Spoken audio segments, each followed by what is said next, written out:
I want to talk about Dan Hurley for a second. I know you guys talked about it last night, but there's a couple points that I want to make. First of all, if you are a UConn fan and you are going to blame that loss on the officiating, then I don't think that you need to have your basketball IQ checked, right? One, they lost that game because of unforced errors that they beat themselves. There were 2 Tristan Newton turnovers. There was an offensive foul on Jordan Hawkins, and there was the technical foul on Danny Hurley. Those 4 things are what cost them the game, right? It wasn't the officiating. I know there was a bad no call on a moving screen that gave Xavier the go-ahead basket. It wouldn't have been a go-ahead basket if Tristan Newton wasn't throwing the ball over the floor in the last 3 minutes before that. So UConn beat themselves in that game. 2, the free throw disparity had a lot to do with the fact that Jack Nungy doesn't foul. He was the guy that was going up against Adama Sanogo. That was all of UConn's paint shots. And UConn's game plan was to shoot a bunch of threes, right? Xavier was putting the ball on the floor. UConn chases you off the 3-point line. There's a lot more dribble penetration when you're Xavier than there was with UConn. There's a reason why those fouls were called. And also like 6 or 8 of them were fouls down the stretch, right? So even that 28-9 advantage was actually like 20-9, which is kind of what you see in road games. So even the technical foul, I'd make the argument like that game was probably lost already at that point, right? It was a 1-possession game.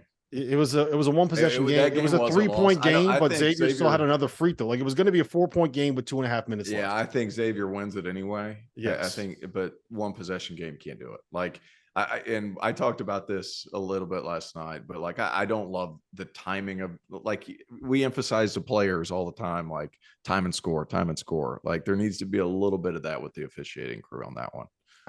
Should have happened earlier. Should have happened. Like could have happened earlier. Could have happened 10 minutes ago. But regardless, like you can't put yourself in that position if you're Dan Hurley. And I love Dan. Like he is one of my favorite dudes because I know he's a genuine crazy person, and he acknowledges it much on the sidelines.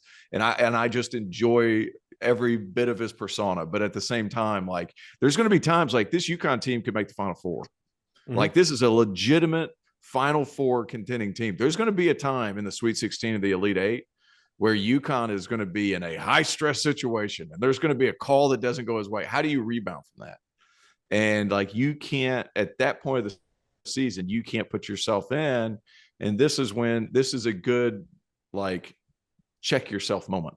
And I'm rooting for him, but it's a good check yourself moment in a game where if you win it, it's awesome. If you lose it, it's at Xavier. You know what I mean? So like, can't put yourself in that position. And this is a good check yourself moment for later. Yeah, and you also have to understand that there's a built-up equity there when it comes to officials calling stuff on you, right? It's a person-to-person business.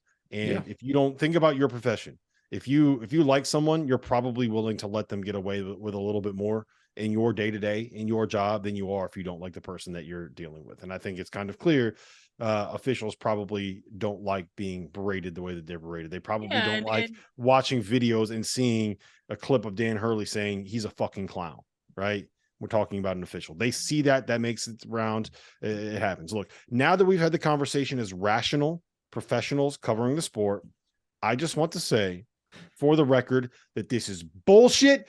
Big East, officials, NCAA, Dan Hurley is getting railroaded. They are targeting him. He is a victim in this whole nonsense. We heard Jeff Goodman talking about it on Saturday. The officials are targeting Dan Hurley. It is time.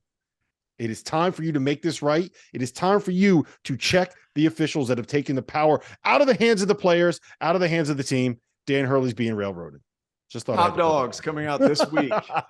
Top Dogs coming out this week. Tune in. I endorse none of it.